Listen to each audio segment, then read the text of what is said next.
do a little bit of singing and dancing. Of course. Yeah. Of course. Why does that not surprise us?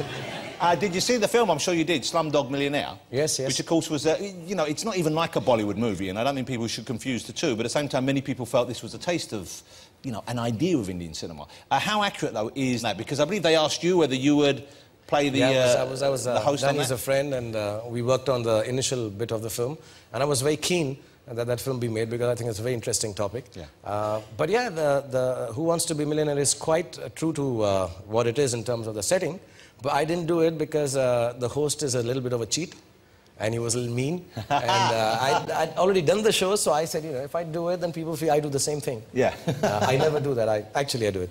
Yeah. So but I thought it was a great film, and yeah, the shooting is like that. For the... When you do it for... Hey, you know what I like about seeing your movies is there's a little bit of everything, it seems to me. Not in all of them, but you have the big song and dance numbers. Some of them are fantastic, and so many cast members involved. I mean, really big-scale productions. You also have the acting, the drama, the stories, but they're often stunts and action as well. And I believe you do many of the stunts yourself, am I right? I used to do it when I was younger. I was stupider then. And then I used to do all the stunts, and I've hurt myself. Hold on. When was that, Shiva? When was that taken? That is Om Shanti Om, actually. Om Shanti Om? Yeah, and I'm very shy, actually. It doesn't... Very few people know this, but in personal life, I'm very shy and reclusive and strange and weird and awkward. But really, I am, so... How does that work, then, being as well known as you are? Because I know, you know, certainly the movies are huge, but I imagine, and I know recently you've said a few things in India and about situations which have caused you a lot of publicity. How do you tally being kind of shy and wanting a quiet life with being that big a public figure?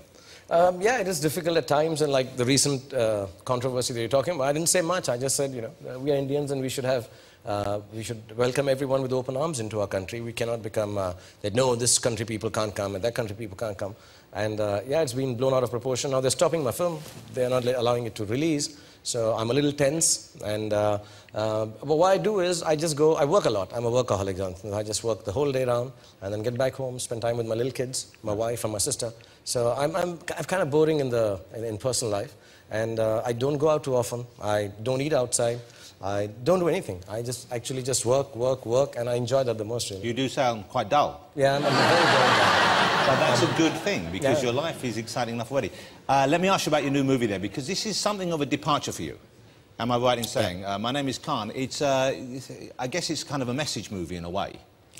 In a way, but we have garbed it, of course, in Love Story, because the lady who's working with me, Kajol, we've done some films. She's a very big star and really a wonderful actress. And I'm playing a person who's got Asperger's, which is like a form of autism. Yeah.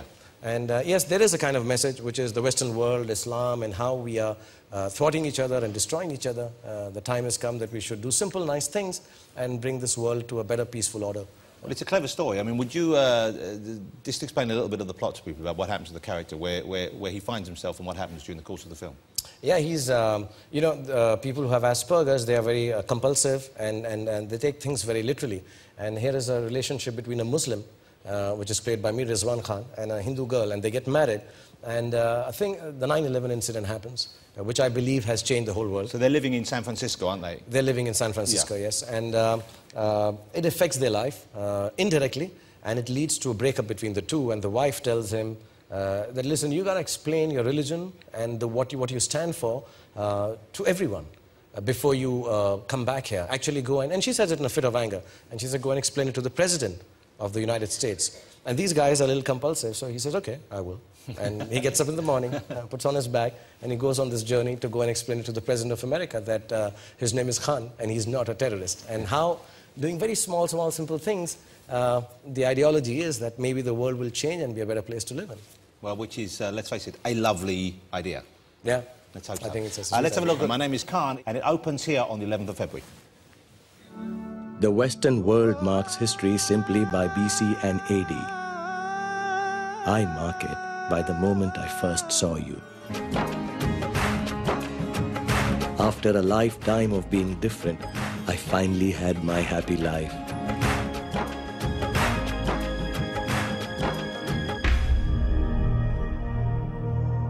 But the day that changed everything, changed the way the world saw us, and it changed the way you looked at me. Mandira. Go right now! Go! I must take this journey, no matter how difficult it is, and then you will love me again. Would you come with me, sir? Why are you going to Washington, D.C.? I'm going to meet the President of the United States. I have something to say to him. Mr. President!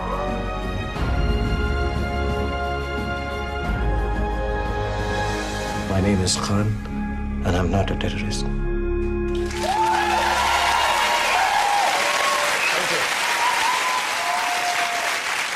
Yeah, you must be very pleased. And it's interesting because you talk about the fact that the character is Muslim, he marries a woman who is Hindu, and that's your life as well, of course. Your wife is Hindu, you're that's Muslim. my life, yeah. How does that work for you at home? How do you raise the kids? What do you do in terms of the faith issue at home with them?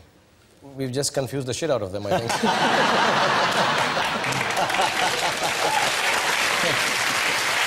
Well, that's the perfect answer. I guess you just deal both with the same amount of respect and let them choose, or we respect each other and we say, you know, whatever. So we have all kind of prayers in the house. And the other day, my daughter came and asked me that, you know, somebody's asked her, are you a Hindu or a Muslim? So I said, confuse them further. Say, you're a Christian. So, so I don't know how they're going to grow up, but one thing, I kind of respect all the religions, I guess. So, well, that's the healthiest approach. You know, the movie deals with the issue of the way people's moods change towards Muslims after 9/11. Some people, some attitudes. But you've encountered some of that yourself, I believe, haven't you? I don't know whether this story was blown up, but wasn't there an incident when you were going into New York and you got stopped and searched for maybe a little longer than normal, just, I guess, because of your name? Yeah, I'm always stopped at the security because of the name, and I think it's okay. You know, the Western world is a little worried now and paranoid. Touchy, yeah. Yeah, they're a little touchy, yeah. And feely when they're frisking you. But yeah, I'll tell you an incident. I was in London going through the airport, and the new machines have come out. Have you seen them? Are these the body scan? Yeah, the body scan ones. I haven't seen one yet. Yeah, you got to see them. I hope you don't have to go in because it makes you embarrassed if you're not well endowed. When you walk into the machine and everything, the whole outline of your body comes out. Yeah. Wow. Yeah. And I didn't know this, so I was a little scared because these people came up and they never do this because a lot of Asians at the airport and they're very kind to me. And then suddenly they said, you have to go into the machine. Go into the machine. So I went in and you have to keep your hand like this, and some stuff happens. And I came out. And then I saw these girls, they had these printouts. So I looked at them, I thought, you know, maybe it's a form that you're supposed to fill. They gave it to me, and you can see everything inside. And then I've autographed them for them. Oh, well, that's very good of you. There's always autographed it for them. Yeah. Well, that's another use for the machine. Yeah, it's I hear rumours, and I don't know if it's true, that you might be making a movie with one of my favourites from Hong Kong cinema, Jackie Chan. Oh, I love him. Is there truth in this? I've asked him, but he's very expensive. So I hope I'm gonna try and speak with him in the next few days again.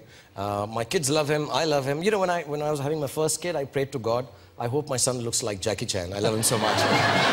And he does. He does. There you go. He listens, or she listens, or whoever listens. God is listening, yeah. So he looks like Jackie Chan, and I hope I can. It's a new film called Ravan. It's a Indians don't have a superhero. Yeah, so this is, the first time I'm trying to bring in a Western kind of a superhero in India. I'm shooting it in London. Wow. Yeah, so if you see me flying over Piccadilly... Yes, He'll fly over Piccadilly, but he'll stop at Selfridges and turn back.